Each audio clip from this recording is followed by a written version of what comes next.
Ето какво става, когато единият партньор дава повече за другия. Номер 1. Даващият бива приет за даденост. Номер 2. Получаващият се чувства виновен от това, че получава без да дава.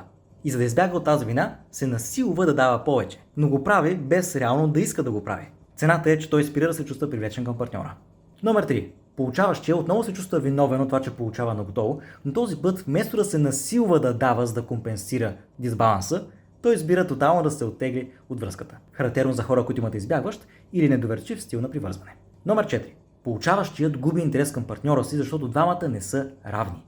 Когато единият дава много повече за другия, той автоматично влиза в родителската роля, защото е съгласен да дава повече, отколкото получава. Така прави родителя. Резултатът е, че това вече не е партньорска любов, а родителска. Това е безусловна любов.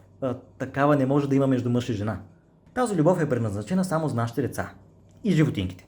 И когато мозъкът на получаващия започне да схваща тази динамика, той автоматично слага партньора си в категорията на родител и съответно губи интерес към него, защото не можем да бъдем привлечени към родителя си. Номер 5. Получаващия спира да се чувства привлечен към даващия, защото даващия не уважава себе си. Този, който уважава себе си, няма нужда да дава двойно повече за връзката, разбирате ли? Номер 6. Получаващия се озлобява към партньора си. Това се случва, защото когато един я дава повече, усещането е, че аз давам повече, защото съм много по-велик от теб.